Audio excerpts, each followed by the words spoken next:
Ito guys, panoorin natin itong si Charlotte tsaka si BJ. Mas kilala bilang The Sweet Notes Music Band. Ayan, ito po yung kanilang cover ng kantang Kapaligiran ng Asin.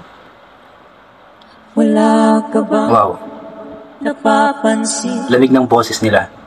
sa iyong mga kapaligiran? Ganda talaga ng boses. Kay dumina ng hangin, pati na ang mga ilog natin. Ang ganda ng blending ng kanilang mga boses.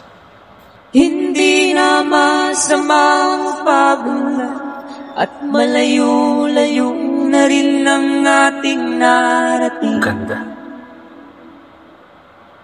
Ngunit masdan mo ang tubig sa das. Dati kulay asul, ngayon'y naging itim.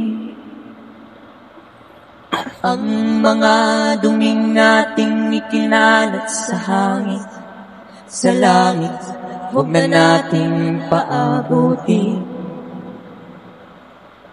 Upang kung tayo'y pumanaw man sa riwang hangin, sa langit natin matitigman.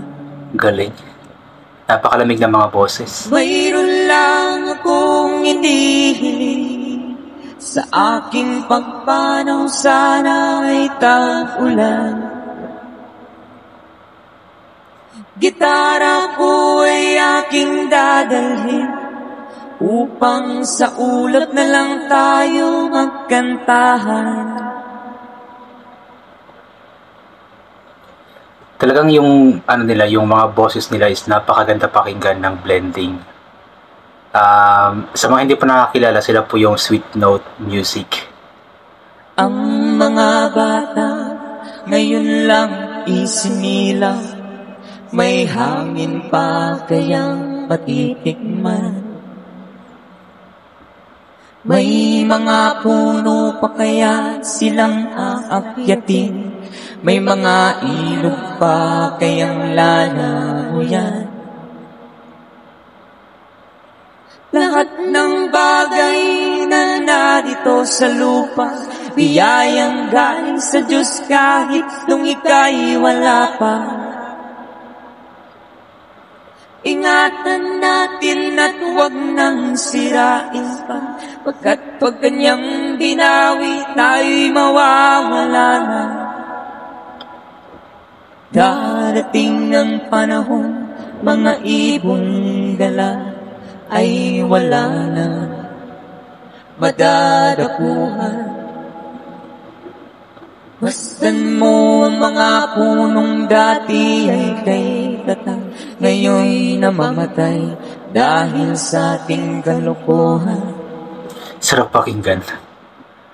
Bakit di natin pag-isipan ang nangyayari sa ating kapaligiran? Hindi nga masama ang pagulan kung hindi nakakasira ng kalikasan. Mayroon lang akong inihiling, sa aking pagpanaw sana ay tag-ulan. Gitara ko ay aking dadalhin, upang sa ulap na lang tayo magkantahan. Yan. So yun nga po guys, talagang napakalamig ng kanilang mga boses. Napakasarap pakinggan ng blending ng kanilang mga boses. Talagang, ewan ko, hindi ko maintindihan ang nararamdaman ko habang pinapanood ko yung kanilang performance or kanilang cover ng song na Kapaligiran. Kasi talagang napakagaling nila eh. Kaya hindi rin talaga natin may pagkakaila na talagang deserve rin talaga nila ang kasikatan na kanilang natatamasa ngayon. Kasi hindi ko alam kung may mga tao pa ba na hindi nakakakilala sa kanilang dalawa or sa bandang The Sweet Notes Music. Duo band ba yung tawag sa kanila. So yun po kasi ewan ko, magaling talaga sila. Although lahat ng or almost ng mga kinakanta nilang songs ay mga cover songs, pero talagang binibigyan nilang buhay ang lahat ng mga songs na kanilang kinakanta. Kaya very good talaga, at inuulit ko nga, karapat dapat talaga sila na maging famous. Ayan, alam ko kilala sa mga mahilig mag Facebook or mag ng social media, alam kong kilalang ng mga tao itong sila BJ tsaka si Charlotte. So silang dalawa po ay real life partner, so mag-asawa po sila, and yun nga, napakagaganda ng kanilang mga boses, and I'm sure yung mga anak nila balang araw ay magiging mga singers din, kasi yung mga magulang nila ay mga singers din. Kaya kudos sa inyo, BJ tsaka Charlotte, Sir BJ tsaka Ma'am Charlotte, kasi napakagagaling talaga ng boses niyo. And also yung kinanta nilang Kapaligiran, guys, talagang napakaganda ng song that is originalized by or popularized by Asin.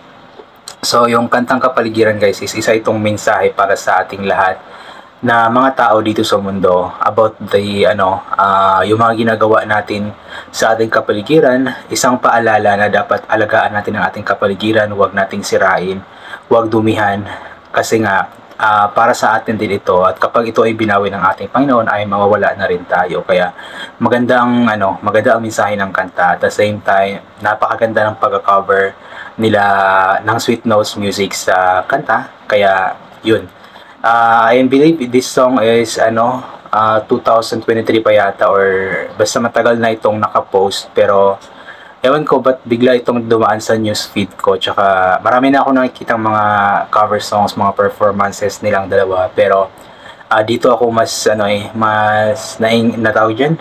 mas nagka-interest, kasi nga inulit ko yung mensahe ng kanta is napakaganda at napakalamig sa tenga pakinggan ng kanilang mga boses. Ayan. So yun guys, kung ano na lang pinagsasabi ko, hanggang dito na lang po muna itong gagawin ko na reaction video. So thank you so much po sa lahat ng mga palaging bumabalik sa aking YouTube channel. Inuulit ko palagi na mag-iingat po tayo. Galing po natin magdasal o pasalamat sa lahat ng mga bagay na ating natatanggap, kahit na hindi po natin ito hinihingi. Kasi nga po, inuulit ko, lahat ng mga bagay na meron tayo ay kaloob sa atin ng ating Panginoon, biyaya sa atin. Kahit na hindi man natin ito hiniling sa Kanya or sinabi sa Kanya, ay talagang ibinibigay niya. As long as lagi lamang tayo nagtitiwala sa Kanya, lagi nagdadasal, ay talagang ibibigay niya kung ano man ang nasa kalooban natin, kahit na hindi man natin ito sabihin sa Kanya. And also, every time nalalabas po tayo always bring payong, kapote, sombrero, or anything na biging protection sa katawan para hindi po tayo nasisikatan ng araw or nababasa sa ulan. Like ngayon, ang pangit ng panahon dito, ilang araw na din na palaging umuambon, umuulan.